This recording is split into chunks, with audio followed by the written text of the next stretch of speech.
یہ میری ज़िंदगी का सबसे ख़तरनाक स्टंट था, ये कहते हुए अमेरिकी अदाकार टॉम क्रूज़ ने वीडियो पोस्ट कर दी।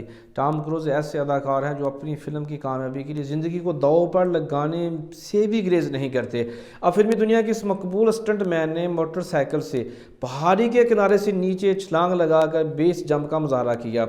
अगले साल में रिलीज़ होने वाली फ़िल्म मिशन इम्पॉसिबल 7 के लिए टॉम क्रूज़ ने ऐसा किया। अदाकार ने ट्विटर पर एक वीडियो जारी करते हुए इसे अपनी ज़िंदगी का सबसे ख़तरनाक स्टंट करार दिया। इस स्टंट के लिए टॉम क्रूज़ ने 500 से ज़ायद बार स्काई ड्राइव जबकि 13,000 बार मोटरसाइकिल जंप की मशक की और ये सिलसिला कई माह तक जारी रहा। इस स्टंट को 2020 में नॉर्वे में फिल्माया गया था और अब उसकी वीडियो जारी की गई है।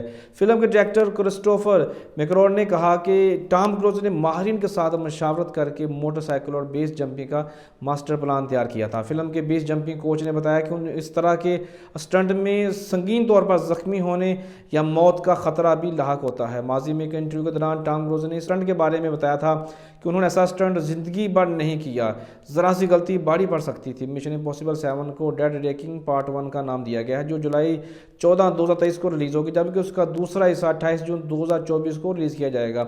दोनों फिल्मों की हदायत क्रिस्टोफर ने की हैं। मिशन इम्पॉसिबल 7 में टॉम क्रूज़ के साथ इनकी टीम में शामिल रिपिका और दीगर जो नए चेहरे भी मुतारफ़ कराए जाएंगे। उम्मीद करते हैं कि आपको हमारी आज की नई वीडियो पसंद आई होगी। पसंद आई है तो लाइक शेयर कमेंट ज़रूर कीजिएगा। मिलेंगे फिर किसी नए रोज़ नई वीडियो नई पैगाम के साथ। तब तक मुझे इजाज़त। पाकिस्तान जिंदाबाद।